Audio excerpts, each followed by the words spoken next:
Hi folks, welcome back to the channel. Thank you very much for joining me once again. You are always most welcome. Well, today we're going to be reviewing a Hasegawa kit. It's the Nakajima B6N2 carry attack bomber, the Tenzan, or Jill as we call it in the West. And it's a night torpedo attacks over Okinawa special. Very impressive, and most impressive of all is this has been sent to me as a generous gift from our good friend Lord Flashheart, also known as Angus, over in North Sydney in Australia. So it wasn't cheap for him to send this, I don't think, which I am extremely grateful. So he said please have a review of it, and then he said you can either make it, keep it, or donate it, or do whatever you like.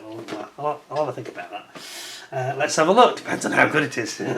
Let's have a look, see what we've got. So it's their kit number 07536. It is, of course, 70, no, it's 48. It's about 48 scale posted. I was going to say, then it seems a big box of 72nd scale. We have typically one big bag of grey parts, single bag of clear parts, and instructions and decals. Now, Hasegawa do tend to be rather good at kits. I think I've only made a couple of theirs. One of them, I remember doing the Typhoon, the car door version, which I wasn't that enamoured with. I thought it was a bit basic, but we will see. They tend to build up very well. Some of these more recent editions have been reboxed by Hobby 2000, coming with a mask and things like that, which I think you really need here, if I'm honest. But let's have a look. Starting with the decals, which look, I've got some meatballs here. They look quite nice. Get my zoom to work. Come on. And you got your instruments as a decal as well. All looks very, very good, doesn't it? Yep, fairly straightforward. Not too much detail. Why have we got two sets of instruments? Is that for the back seater? Seems to be two sets there. Not sure about that. Anyway, let's have a look at the old instructions. We get a nice bit of a write-up, which is sadly lacking in so many kits today, as I constantly complain about. But good old Hasegawa have given us a proper write-up here. By the way, the kit's retailing in the UK is around about the £29.50, 30 quid mark. It says here, in 1939,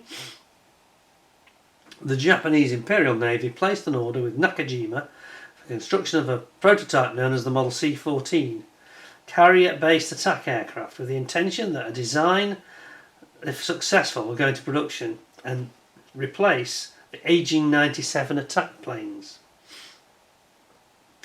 The Navy required that the new type would, of course, surpass the performance of the 97, and also outlined specific requirements that it should have a top speed of 250 knots or 463 kilometres an hour or better, and an operational cruising range of about 1800 nautical miles, which is very critical when you operate in the Pacific,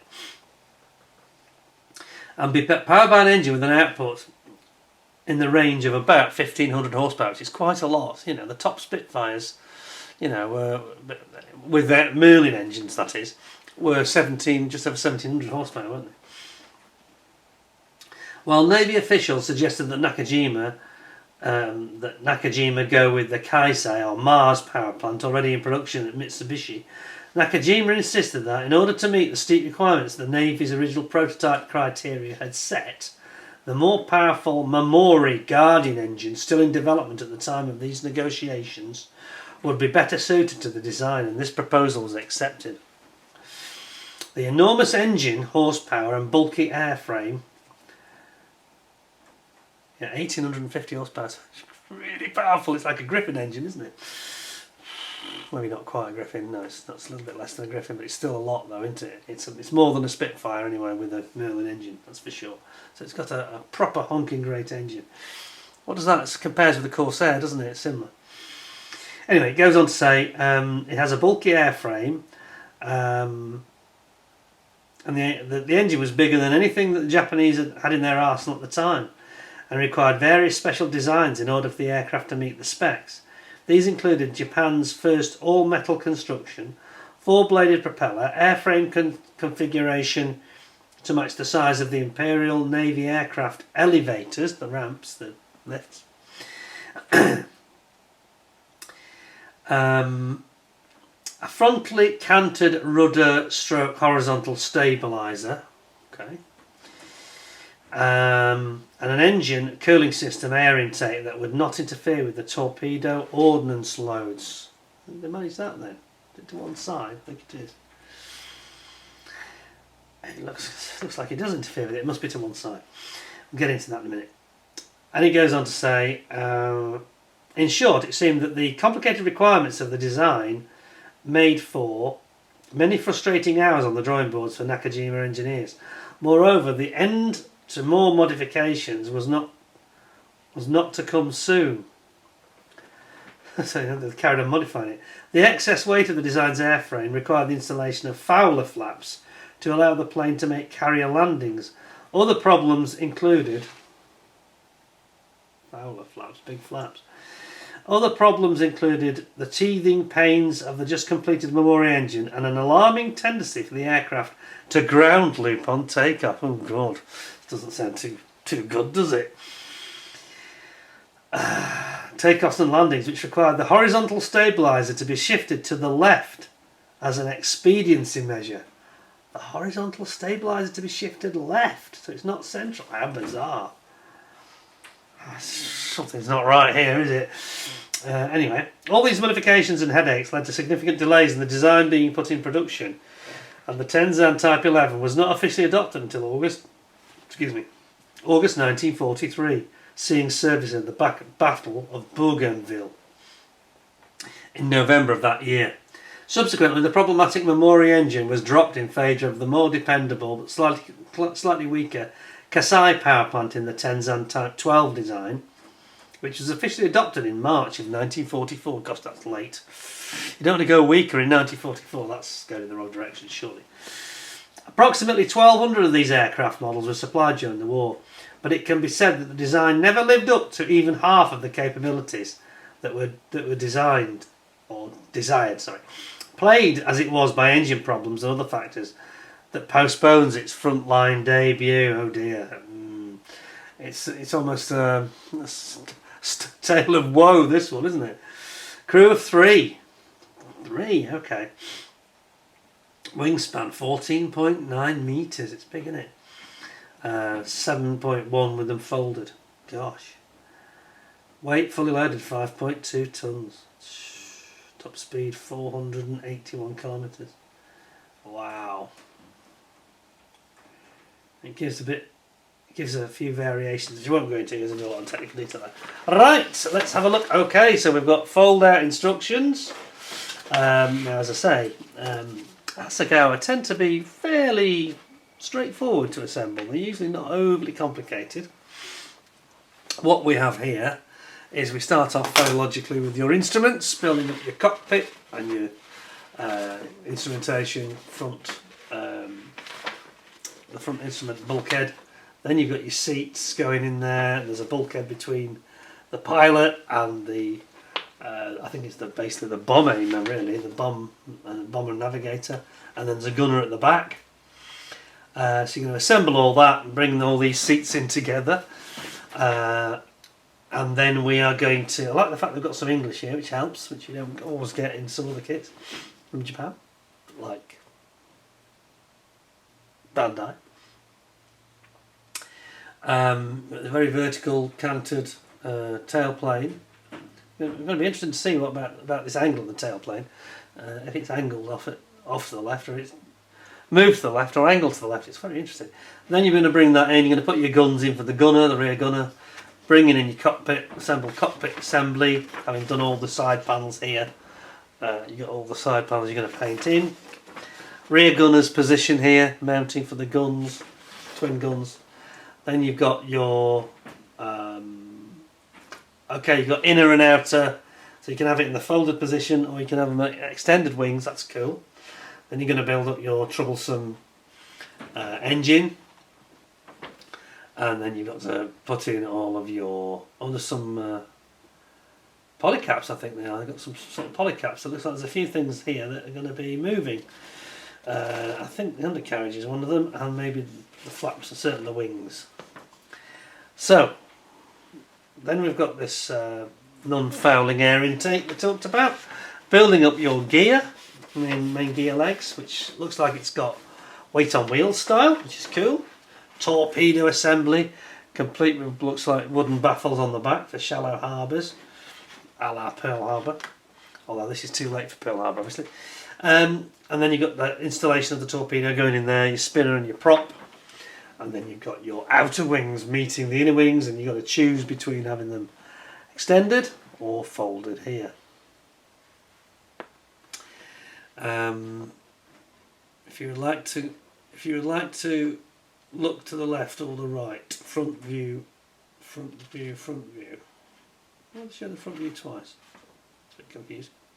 Please decide if you would like to on the left or the right front. I'm sure one should say rear view, but anyway. And then that's it. You've got the sprue map at the end, rather strangely. Then we have got our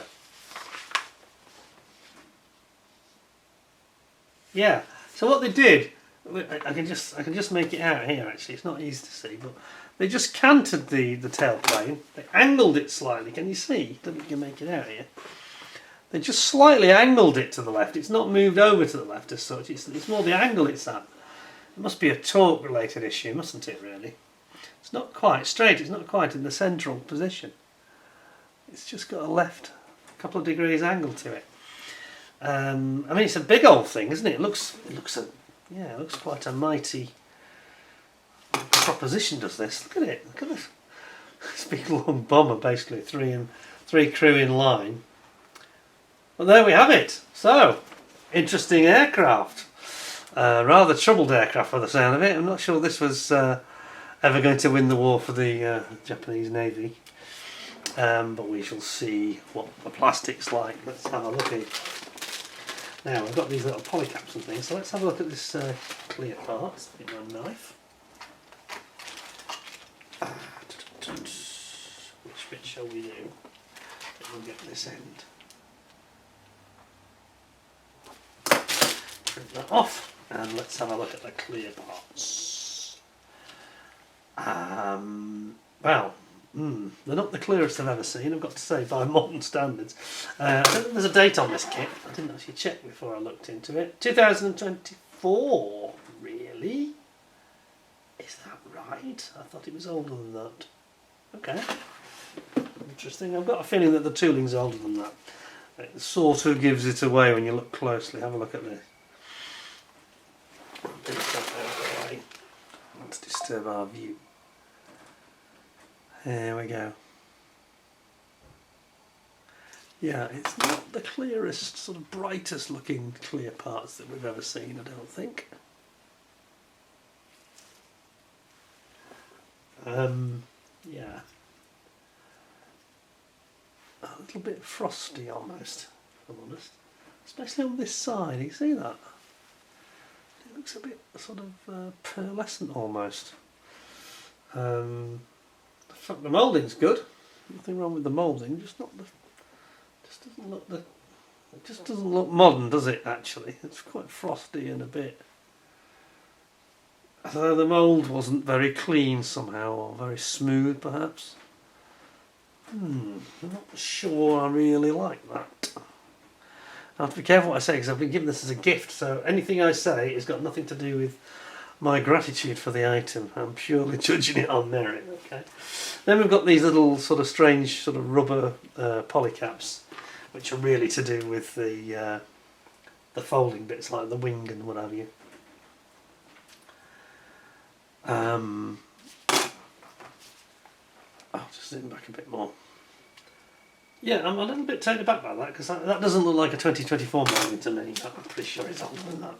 Sure, if you check it on scale, mate, you'll find this has been around for probably 20 years. This one, at least, probably in the late 90s. So, not too enamoured with the clear parts. So let's hope the rest can win me over.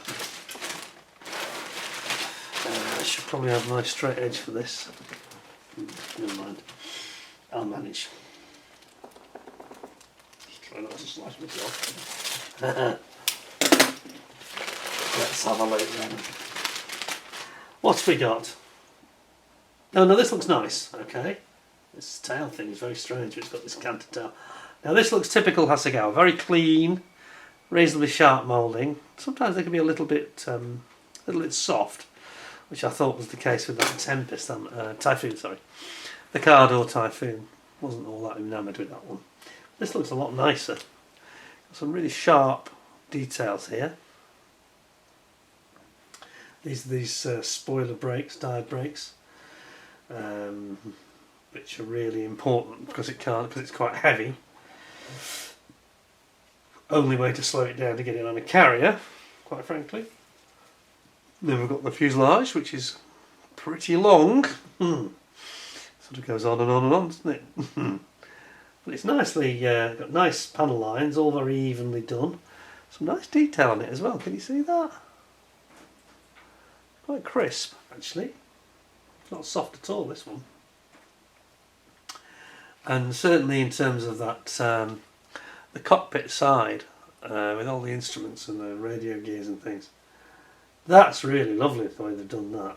And here you can see they've got bandoliers for rotary drums for the ammunition for the gunner. So that's obviously front, that's back. And the wiring, that's really sharply done. I like that. Nice. Then of course you've got your these are the little bulkheads at the end of where the wing folds and the wing itself. Then we've got our torpedo, complete with these little wooden sort of guide, I think they're wood, the guide vanes at the back, fins, guide fins. Nice big torpedo, that, I like that. Yeah. It's got some sway braces as well. Very good. Then we've got the other fuselage, which is the other side now. So it's the same again, but on the starboard side. Again, we've got some very nice detailing going on here. Beautiful panel lines, little hatch detail. Very, very nice indeed.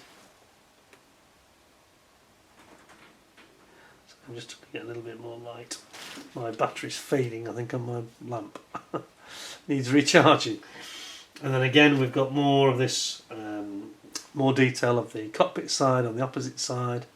So this is now going to be, yeah, again, pretty sure that's the back, and this is the front, opposite way around. And we've got the dive brakes. Sorry, the landing flaps. I mean, dive brakes. Landing flaps. I don't think these were particularly a dive bomber, were they? I think they were more come in low and drop the torpedo style of torpedo bomber. Low over the horizon, rather than coming like the American planes were diving down vertically more. Then we have got some nicely moulded parts here, I've got to say. Look at the complete absence of flash here. Typical Hasegawa, very clean moulding. Lovely engine there, big engine, which does look very chunky, doesn't it? Got your intake there at the front. Help with the cooling. I think that's probably the oil cooler rather than the radiator. I think it's probably an oil cooler intake at the front. Then the big one underneath is for the radiators. Nothing wrong with that, is there? Look at the detail there. Really sharp.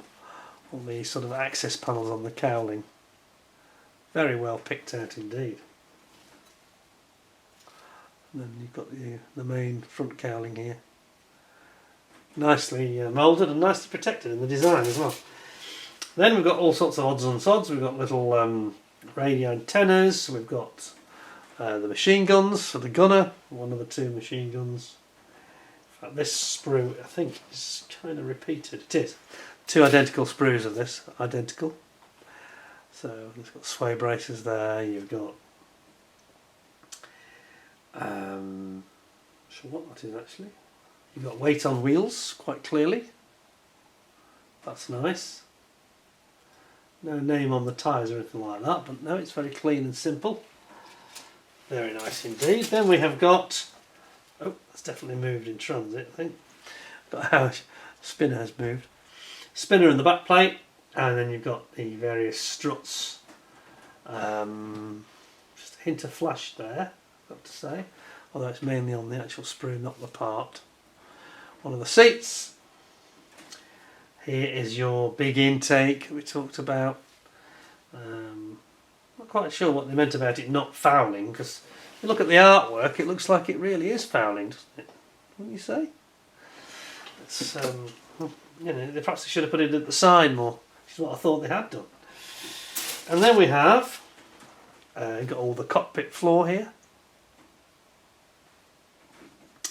and your instruments, and bulkhead between the pilot and the sort of bomb aimer, torpedo aimer I should say. More of the seats here, and various bits and bobs, things like the sticks and the rudder paddles. Oh, I've got a couple of parts off the sprue here. I wasn't expecting. Oh, one of them is our intake. The rest of the intake that goes underneath for the cooling. Not too sure what this one is, unless it's actually could be a crew access ladder. It kind of looks like it. Either that or part of the undercarriage. Not even sure where that's come from actually. Didn't notice any obvious parts that were missing off the sprue. Oh, there's one there. Okay. Anyway, there we got the main gear legs, which are very meaty and long. This is to give it the angle, of course, to give it plenty of clearance and angle for takeoff into the wind. They have these quite long undercarriages, so you can get the angle of attack right. Tail wheel there. Got a couple of very sensible design here. They've got a couple of ejector pin lugs, so that you don't have any marks on the parts themselves. And then finally, last but not least, the wings themselves. I'll come back a bit for this. The wings, so we've got obviously the fold, and they're nicely scalloped here, very pretty the way it's scalloped out. See that? That's cool for the landing flaps. And this way. And then you've got your gear bays, which are all pre-moulded with all the structure already moulded in there. That's really nicely done actually. Really fine. Yeah, it's typical Hasegawa, isn't it? It's relatively simple. They're not overcomplicated or over-engineering anything, but the actual moulding is very, very pin sharp. And the panel lines are absolutely beautifully crisp. Everything you could want is there, with the minimal, you know, it's not overburdened by too many parts, really. So, where am I going to put it then in terms of the review score, which is always a tricky one, with especially when people send me presents. I've got to say the clear parts are the weakest part of the kit. They definitely let it down a bit actually. So apart from that, I don't really have any other issues that I can see at all. I think it's really nicely conceived, beautifully moulded, it's sharp where it needs to be and yet simple. A very nice kit in fairness, given it's a rather troubled aircraft by the sound of it and perhaps did not hit its potential. Kit's probably done a better job with Hasegawa have than the real aircraft. A bit disappointed about that rather misty looking, don't know if it'd polish up a bit, but it's not a great example of clear parts. It's no ICM, is it, you know? But I think I'm going to go with 9 out of 10. I think that's where I'm at. I think that's a fair score. I'm pretty convinced, despite what it says on that box, that that's not a new tooling. In fact, does it say anywhere here on our data? It says 2024, then it says 08. Now, whether that means it was originally 2008, I'm not sure. I have to check that on Scalemates. I just assumed it was going to be an older kit because I don't think Hasegawa released any new stuff, have they, recently? So I think it might be, maybe it's, I don't know if it's a reissue, but I think that my score is fair, to be honest. But it would look, I reckon that would build into a nice straightforward build.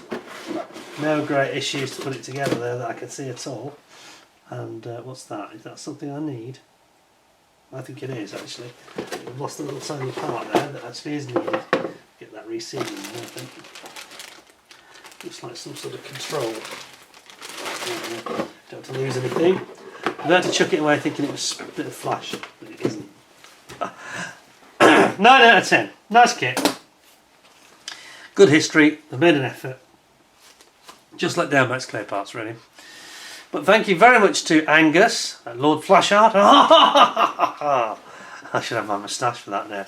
Yes, the moustache is gone. I'm sure that some of you have met me at Telford by the time you see this video. Where's the tash gone? Where's the beard gone? Well, Mrs. O would have none of it, and she said, you can either, sleep in the Porsche, or, that's your alternative if you don't get rid of that horrible off your face. She was not impressed with it at all. I thought it was rather good. I rather like being called Wing Commander or Squadron Leader Oxley. Anyway, it's gone now, so there we go. Back to my youthful looks. Anyway, thanks very much for Angus to the effort he's made. Very kind of him indeed. He's also promised me a very interesting book that he's been working on, I think. Is it one he's been working on? I want to use the reference. Can't remember. My memory's gone. I should have read his email. But he's got a book coming to me in the fullness of time. Very grateful. And it's nice that people enjoy the show sufficiently. And he said in his letter, he gave me a letter here actually, I'll just read you a little bit of it.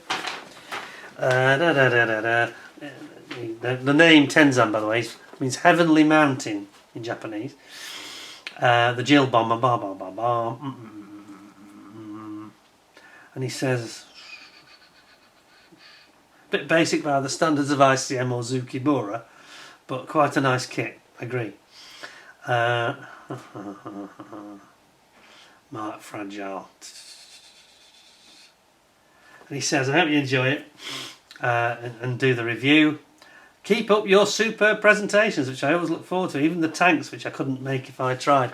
I think he means the ones that have got a million parts in, like one or two of these that Stuart loaned to us. Some of these full interior ones. Oh, I know what he means. He said, I'm sure you absolutely love the privilege of flying in the most beautiful single-engined fighter of World War II bar none.